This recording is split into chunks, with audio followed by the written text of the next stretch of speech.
Bonjour et bienvenue sur votre chaîne d'éducation et d'apprentissage Réussir en français. Dans la vidéo d'aujourd'hui, nous allons voir les fonctions de l'exposé. Alors, qu'est-ce qu'on entend par exposé? L'exposé oral est une présentation verbale devant la classe ou devant l'enseignant ou l'enseignante. En plus des qualités requises pour un travail écrit au niveau de la préparation, l'exposé oral exige la maîtrise de la parole en public. Pour plusieurs, l'idée de parler en public devant un auditoire représente une importante source de stress. C'est pour cela, l'étape de la préparation de l'exposé revêt une grande importance. Bien, comme toute présentation, l'exposé a des fonctions particulières. Celles-ci peuvent être résumées en 3 grands points.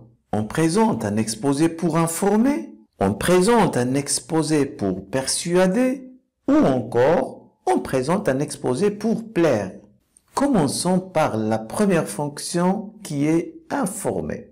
Un exposé est censé informer le public, et c'est en fonction de cela qu'elle sera jugée. Pour que l'information soit valable, elle doit être nouvelle, de qualité appropriée, vérifiable et exacte, objective et claire.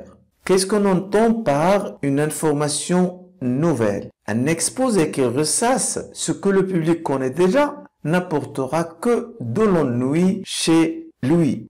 L'orateur veillera donc à renseigner son public en lui présentant des idées, des pensées, des informations qu'il ne détenait pas. Sinon, si le public connaît déjà cette information, il n'aura plus d'envie de suivre. L'information doit être aussi de qualité appropriée. C'est-à-dire, il ne faut jamais noyer le public dans une masse considérable d'informations.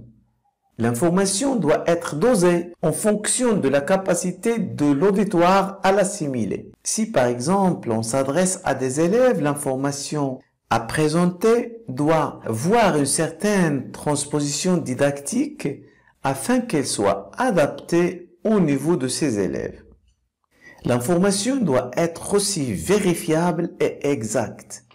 L'orateur veillera donc à donner des informations susceptibles d'être vérifiées en se basant sur des sources authentiques. Exemple des dictionnaires, Wikipédia, des livres d'auteurs célèbres, etc. L'information doit être aussi objective. L'exposé ne doit pas être l'occasion pour l'orateur pour faire de ses états d'âme au public. L'orateur doit au contraire faire preuve d'objectivité.